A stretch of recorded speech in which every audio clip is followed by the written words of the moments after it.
right. Thinking about bass players finally, so we're gonna need a fourth member. You know, we know you're a great bass player. It's the vibe. You know, we need to make sure. Jason kind of triggered this whole thing a couple of years ago, and I can't believe it's been 2 years, you know. And then we've gone through some. We realized that we kind of wanted somebody who was like our age, somebody who went around the block a couple times. Right, right. We've grown a lot, man. 3 guys in this band. And last time, when we did this 14, 15 years ago, 16 years ago, I guess it was, so we literally sat down and started auditioning bass players, you know, the day after the funeral for Cliff. So now it's 16 years later, different circumstances. When Jason left, he took his basses with him. You want a 4 or 5? What 5 strings do you have? This one's 5-string, though.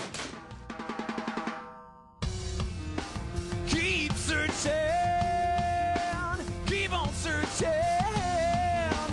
This search goes on, this search goes on. The band, these guys collectively probably own like 500 to 600 guitars, so they're not all here. Wow. On and on. Tick tock, brand, tick tick tick tick tick tock, brand, tick tick tick tick tick tick tock, brand, tick tick tick tick tick tick tock. You went into another voice there, dude. Which one of me are you talking to? I think that we should just spend the next 2.5 hours with this guy. Don't you? I had a vision of us jamming with him the last hour. I guess I just feel that's just kind of like weird to keep like just doing our own thing. It just feels not welcoming. This morning I heard him say he was pretty comfortable. We could say, you know, it's not about what he says. It's about what I feel. All right. Are we cool, James? Yeah. I guess the only other thing I'd like to say is, you know, when we leave this up to just how we're feeling, a lot of it depends on how you're feeling. You know, when you say those things. Not that I want to break up what you guys are discussing if you want to go deeper, you know. But I think what might be really good is to treat this with respect, go out and do this.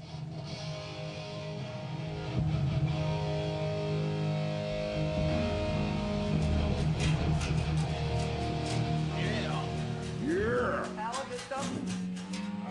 I could try battery. Battery? You can play that fast with your fingers?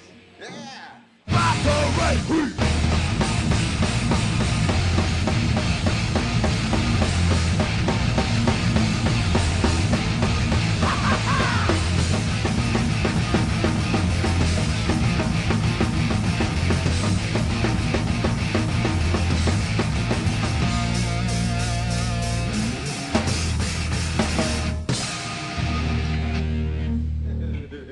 It's a fucking pretty mighty bass sound you got going there.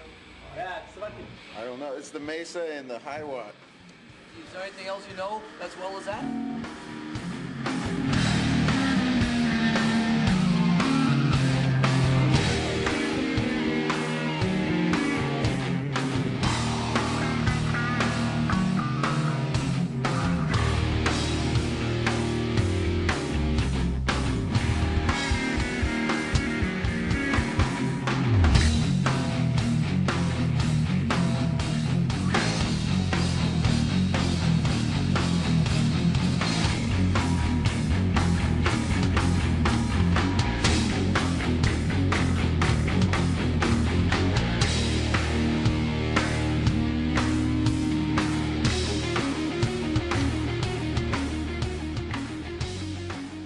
Cliff, it was just like, you saw Cliff, and me and James went, he's in our band, there's no question.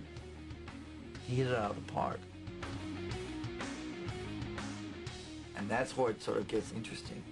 Because if Cliff Burton showed up today, maybe he wouldn't be the guy either. I mean, the 3 guys that I like all have unique features that I would love to Frankenstein, you know. Yeah, definitely. Some kind of That would be great. I don't think you should settle. I think you should get the right guy. If you don't hit out of the park with one of these guys, then you're going to end up 4 years down the road in the same situation you did with Jason. A 4 count, then ba-da-ba-bum, and into the solo right here. Just follow.